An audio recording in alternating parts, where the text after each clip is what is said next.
अभी राजा रामपुर पहुंचने के लिए दूसरा रास्ता नहीं है। ब्रिज पार करते ही हम घर पहुंच जाएंगे। नहीं, मुझे डर लग रहा है। बस थोड़ी देर।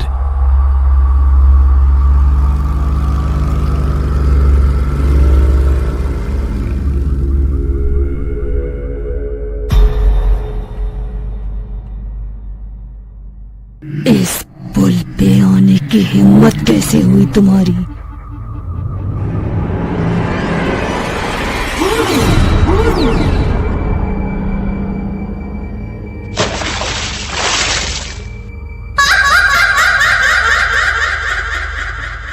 और एक अजीब सी हंसी उस रात के वीरान से सन्नाटे में गूंजने लगी।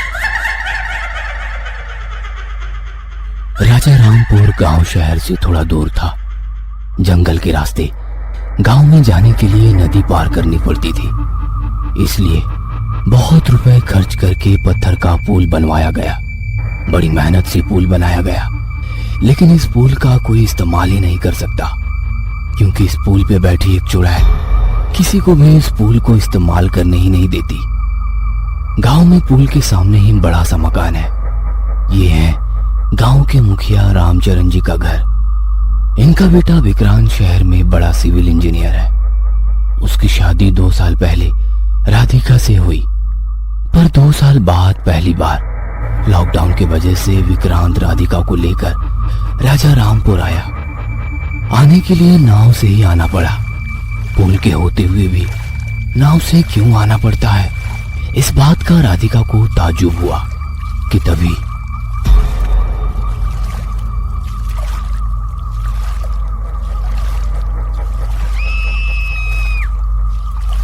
इसके बाद बोट वाले ने बताया, जरूर उन्होंने पुल से जाने की कोशिश की होगी साहब, तभी उस पुल वाली चुड़ैल ने इनको मार डाला होगा। यह सुनकर राधिका और ज्यादा डर गई। इस गांव में आते ही उसका इतना डरावना स्वागत हुआ कि अगली 2 रातें वो सो ना पाई। उसी रात में भी वही लाशें दिख रही थी।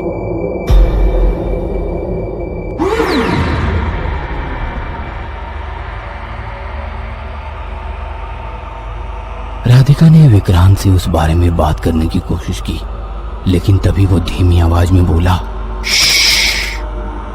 वह पुल अशुभ है, इसके बारे में कभी बात मत करना। इसलिए वह बात वहीं बंद हो गई। पर फिर भी राधिका के दिमाग से वह बात दूर नहीं गई। उसके कमरे की खिड़की से वह पुल उसे दिखाई देता था और रात में वह पुल बहुत डरावना लगता था। उसे अजीबोगरीब आवाजें आने लगती। ऐसा लगता था जैसे उसे कोई पुल पर बुला रहा हो। एक रात राधिका रात में उठ के नींद में पुल की तरफ चलने लगी। उसे बिल्कुल भी होश नहीं था कि वो कहाँ जा रही है। उसे बस ऐसा लग रहा था कि जैसे उसे एक आवाज बुला रही है। वह धीरे धीरे पुल की तरफ पहुंच रही थी। जैसे वह पुल की तरफ आ रही थी, उसे एक औरत का साया दिखने लगा। वो साया उसे पुल की तरफ खींच रहा था। जैसे ही उसने अपना पैर पुल पर रखा, राधिका को समझ आया कि वो सिर्फ सपना देख रही थी। पर ताज्जुब की बात यह थी कि वो पूरी तरह से भीग गई थी, मानो नदी में डुबकी लगाकर बाहर निकली हो। उसके साथ क्या हो रहा था उसे समझ ही नहीं आ रहा था। उसने देखा कि उसके पहलू में विक्रांत नहीं था। इतनी रात विक्रांत कहाँ गया, यह ढूंढने के लिए राधिका निकल पड़ी।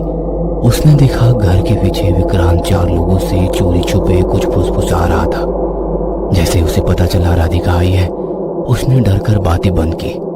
अरे राधिका, तुम सोई नहीं अभी तक? और इतनी भीग कैसे गई तुम? विक्रांत, तुम इस वक्त यहाँ पे किससे बातें कर रहे हो? नहीं, किसी से नहीं, चलो सोने चलते हैं।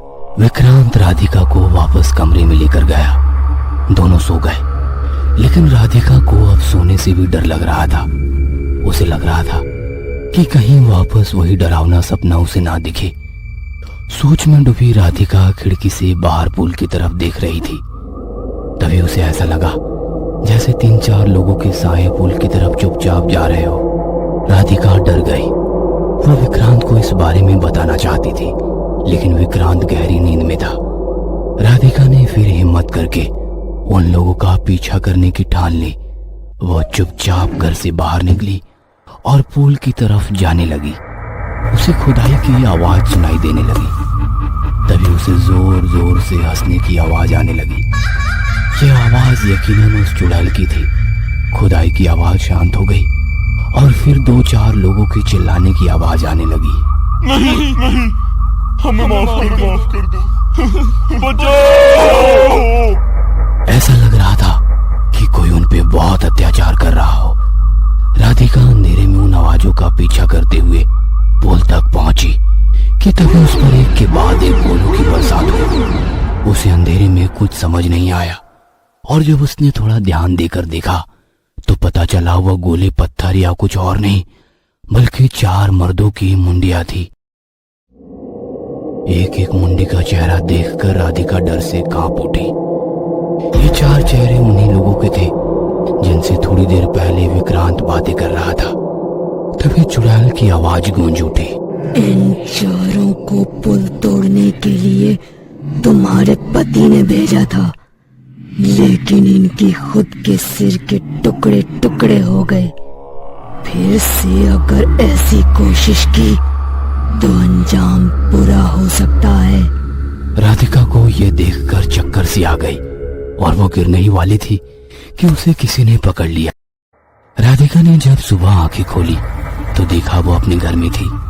विक्रांत उसके पास ही परेशान होकर बैठा था। उसी ने रात को राधिका को गिरने से बचाया था, पर वो वहां कैसे आया? उसने वो पुल तोड़ने के लिए 4 लोगों को क्यों भेजा? ऐसे बहुत से सवाल राधिका के मन में उठ रहे थे।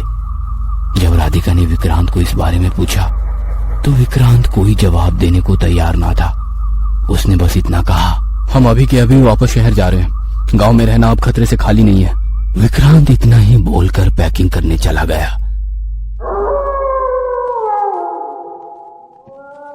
विक्रांत और राधिका नाव में बैठकर शहर की ओर निकले। जाते वक्त राधिका उस पुल को देख ही रही थी कि तभी अचानक तूफान आ गया। नदी में इतनी बड़ी लहरें उठने लगी जैसे समंदर हो। भूकंप का एहसास होने लगा। नाव उलट पलट होने लगी। तभी उस चुड़ैल की आवाज आई, खबरदार अगर इस गांव से बाहर कदम रखने की कोशिश की, विक्रांत और उसकी पत्नी अब इस गांव में कैद रहेंगे। अगर फिर से नदी पार करने की कोशिश की तो पूरा गांव तहस नहस कर दूंगी। ये बात सुनकर विक्रांत और राधिका डर गए। किनारे पर खड़ी गांव वाले भी यह देखकर और यह सुनकर हैरान हो गए, क्योंकि अब तक पुल कोई पार नहीं कर सकता था, पर अब नाव में बैठकर भी नदी भी पार करना चुड़ैल ने मुश्किल कर दिया। तभी एक बड़ी सी लहर आई और बोट उल्टी हो गई। विक्रांत और राधिका तो जैसे खींचे हुए वापस गांव के किनारे आ पहुंचे। अब राधिका और विक्रांत को राजा रामपुर में ही रुकना पड़ा। राधिका पेट सी थी। वह जल्दी ही एक बच्चे को जन्म देने वाली थी। अब राधिका को रात भर आने वाले पुल के सपने बंद हुए। उसी रात को अच्छे से नींद आने लगी। रात को खिड़की बंद रखने के बावजूद ठंडी हवाएं आती थी। कुछ ही महीनों बाद राधिका ने एक बच्चे को जन्म दिया। गांव में घर में खुशी का माहौल था। फिर भी ऐसा लग रहा था कि कोई बुरा साया उन पर मंडरा रहा हो। वापस शहर कब जाने को मिलेगा, इसकी चिंता उन्हें अंदर से खाए जा रही थी। राधिका को किसी और की बात की टेंशन होने लगी। उसे लग रहा था कि बच्चे के आसपास कोई है। बच्चा उसे नहीं बल्कि किसी और को देखकर हंस रहा है, किसी और से खेल रहा है। कोई दिखाई नहीं दे रहा था, फिर भी बच्चा किसी अदृश्य साए के चंगुल में था। अब रात में फिर से राधिका को सपने आने लगे। वह पुल दिखने लगा, लेकिन इस बार सपने में बच्चा पुल की तरफ जाते हुए दिख रहा था। बच्चा रेंगते रेंगते पुल पर पहुंच चुका था। उसे चुड़ैल बुला रही थी। अब बच्चा चुड़ैल के बिल्कुल करीब पहुंच चुका था। चुड़ैल उसकी तरफ बढ़ रही थी। जैसे ही चुड़ैल बच्चे को पकड़ लेती, वैसे ही राधिका नींद से जाग उठे। उसने पालने की तरफ देखा तो बच्चा नहीं था। उसने खिड़की से बाहर देखा तो बच्चा पुल पर रेंगते हुए किसी साए की तरफ जा रहा था। राधिका के तो होश ही उड़ गए। उसने विक्रांत को उठाया, वह भी डर गया। दोनों दौड़ते भागते पुल की तरफ पहुंचे। वहीं रुक जाओ, कोई पुल पर नहीं आएगा, सिर्फ ये बच्चा यहाँ आएगा। अब ये बच्चा मेरे मिलेगा। यह बात सुनकर दोनों डर गए। राधिका रोने लगी, हाथ जोड़ के अपने बच्चे की भीख मांगने लगी। धीरे धीरे पूरा गांव पुल के पास उमड़ पड़ा। अब चुड़ैल उन्हें साफ साफ दिख रही थी, लाल साड़ी पहनी हुई, उसके उड़ने वाले बिखरे बाल, माथे पर लाल बड़ा टीका, लाल लाल आंखों में जैसे अंगार हो। और डरावनी बात यह थी कि उस चुड़ैल के हाथ में विक्रांत और राधिका का नन्हा सा बच्चा था। नहीं, मेरा बच्चा मुझे वापस कर दो। हमने तुम्हारा क्या बिगाड़ा है? क्या बिगाड़ा है ये अपने पति से पूछ कि उसने मेरा क्या बिगाड़ा है। चुड़ैल की बात सुनकर सब लोग विक्रांत की तरफ देखने लगे। वो घबरा गया और आखिर उसने वो राज खोल ही दिया। विक्रांत बताने लगा, 4 साल पहले मेरी कंपनी को राजा रामपुर का पुल बनाने का कॉन्ट्रैक्ट मिला था। बहुत सारे मजदूर लगाकर काम शुरू हुआ। पुल का काम जब पूरा होने की कगार पर था, तभी एक दिन पुल गिर गया। पुल बनने से पहले गिरने से सब घबरा गए। ये बात फैलने से पहले फिर से पुल बांधने का काम शुरू हुआ, पर पुल फिर से टूट गया। लगातार कई बार कोशिश करने के बावजूद वो पुल गिर रहा था। खर्चा बढ़ रहा था, डेडलाइंस भी पार हो चुकी थी। 2 साल हो गए पर पुल खड़ा ही नहीं हो पाया। काम हाथ से निकल जाने का डर था। मैं बहुत परेशान था। तभी मेरे एक मुलाजिम ने कहा, साहब, आप नहीं जानते, ऐसे पुल कभी नहीं बन पाएगा। तो फिर कैसे बनेगा? टेक्निकल प्रॉब्लम तो कुछ भी नहीं है, फिर भी ये पुल खड़ा ही नहीं हो रहा। ये टेक्निकल मुद्दा नहीं है सर। नदी अपने ऊपर ये पुल खड़ा नहीं होने देगी। अगर आपको पुल बनाना है तो पहले नदी को बलि चढ़ानी पड़ेगी। क्या?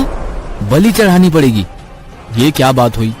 पुल बनाने के लिए अच्छी योजना, पैसा, शिक्षा, अच्छे कारीगर की जरूरत होती है। बलि चढ़ाने जैसी घटिया प्रथा की नहीं। ये सब तो पहले से ही आपके पास थे, फिर भी पुल नहीं बन पाया क्योंकि नदी अपने ऊपर ये पुल नहीं बनने दे रही। नदी को जरूरत है नर बलि की। एक बच्चे की बलि चढ़ाने के बाद देखिए, पुल कुछ महीने में ही पूरा हो जाएगा, वो भी बिना किसी रुकावट के। पहले मुझे इस बात पर भरोसा नहीं था, पर फिर गांव वालों ने भी यही बात मेरे गले उतारी और मैं भी ऐसी गंदी प्रथा पर यकीन कर बैठा। पुल बांधना मेरे लिए अब सबसे बड़ी बात हो गई थी। मेरे पूछताछ करने पर मुझे पता चला कि रात को एक नन्हे बच्चे की बलि चढ़ानी पड़ेगी। ऐसा बच्चा कहाँ मिलेगा, मुझे समझ नहीं आ रहा था। तभी मेरा ध्यान गया पुल बांधने वाले एक कारीगर पर। वो और उसकी पत्नी पुल बांधने के काम में जुटे हुए थे। उनका एक नन्हा सा बच्चा वहीं झोली में सो रहा था। मैंने कारीगर से बात की, बच्चे के बदले मुंह मांगी रकम देने का वादा किया। कारीगर की पत्नी ये बात सुनकर गुस्सा हो गई, वो रोने लगी। वो बिल्कुल इसके लिए राजी नहीं थी, पर उसका पति तैयार हो गया। मैंने उसे पैसे दिए और रात को उसकी पत्नी की गोद से बच्चे को खींच कर ले गए। बच्चे की आवाज सुनकर उसकी माँ जाग गई, भागकर हमारे पीछे भागती हुई आई, चिल्लाती हुई आई, पर जब तक वो पहुंची उसकी नन्ही जान की बलि चढ़ चुकी थी। उस औरत के पति ने उसे जैसे तैसे संभाला। पुल का काम शुरू हुआ, लेकिन इस बार पुल की जगह बदल दी। सच कहूं तो पुल की जगह नदी का बहाव ज्यादा था। जहां कम बहाव था वहां से पुल बांधना शुरू किया। तब पुल बिना किसी रुकावट के पूरा हो गया। पुल के लिए उस बेचारे बच्चे की बलि देने की जरूरत नहीं थी, पर मैं गांव वालों के बहकावे में आकर गलती कर बैठा। उसी बच्चे की मां रोती रही, पागल होकर पुल पर पत्थर मारती रही, कहती रही ये पुल नहीं मेरे मुन्ने की समाधि है। आखिर एक दिन पुल के काम के बीच उस औरत के सर पर पत्थर गिरकर उसकी मौत हो गई। मैंने कभी नहीं सोचा था।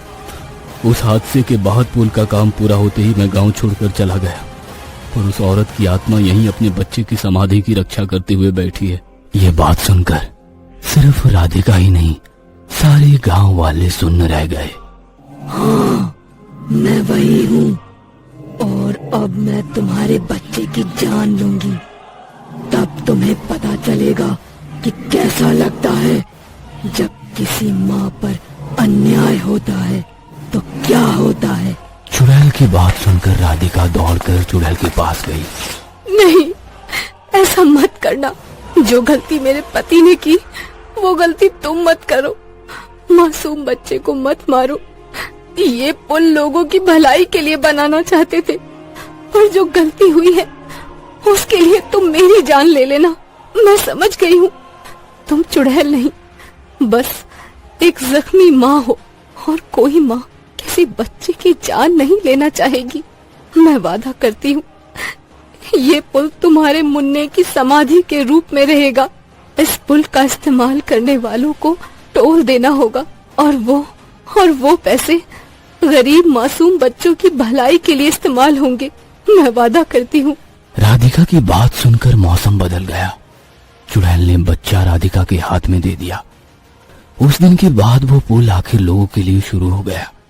उस दिन के बाद किसी को चुड़ैल दिखाई नहीं दी, पर उस पुल को आज भी मुन्ने राजा पुल कहा जाता है।